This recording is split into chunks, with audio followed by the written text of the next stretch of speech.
sur le podcast Bien dans ta boîte, je suis Laura Besson, coach, thérapeute, formatrice et autrice.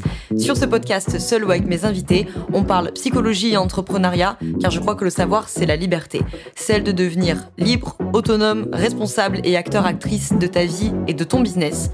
Ici, on explore les défis de la régulation émotionnelle, des relations et de l'identité professionnelle, tout en découvrant des solutions pratiques pour trouver ta place sur le marché et dans ta vie. Bonne écoute.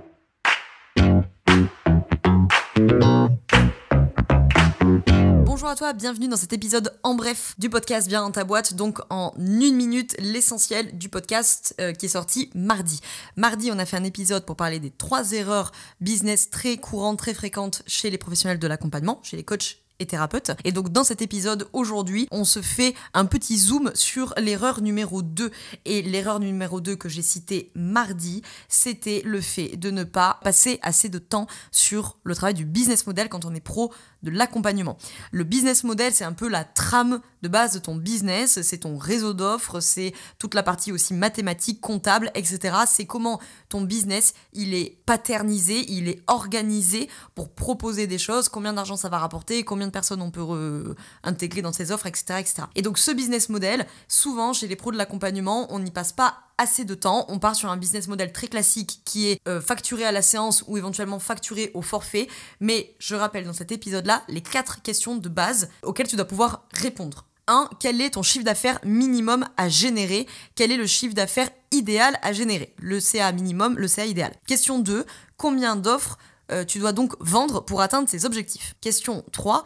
Quelle est ta capacité maximale d'accueil de clients ou patients dans ces offres? 4. Est-ce que ce business model-là, il est évolutif sur plusieurs années? Est-ce qu'il sera scalable à un moment donné pour augmenter ton chiffre d'affaires et surtout pour ne pas aller à l'épuisement? C'est les 4 questions minimum, c'est pas les seules, mais c'est les 4 questions minimum à se poser sur la question du business model.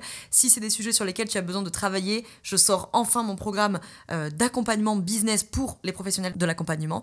Tu as tous les liens dans la description. Ce programme sort là en bêta test, on attaque très bientôt. Donc je te mets les liens dans la description pour aller voir le programme et pour remplir ton questionnaire si tu le souhaites. Ça prend 5 minutes à remplir, de savoir si ce programme il est fait pour toi. Et moi je te fais une réponse personnalisée par mail dans les 48 heures pour que tu puisses prendre une décision. Donc voilà, ce programme Oméga, enfin sorti, mon programme business pour les professionnels de l'accompagnement qui veulent créer un business d'accompagnement solide, rentable et différenciant sur le marché.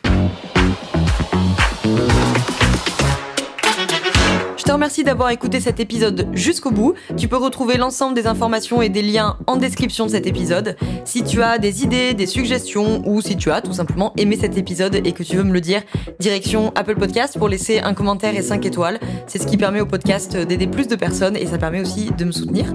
Tu peux aussi partager cet épisode à un entrepreneur ou une entrepreneuse qui pourrait en avoir besoin. Je te souhaite une très belle journée ou une très belle soirée selon quand tu m'écoutes et surtout, je te souhaite d'être bien dans ta boîte. Ciao, ciao.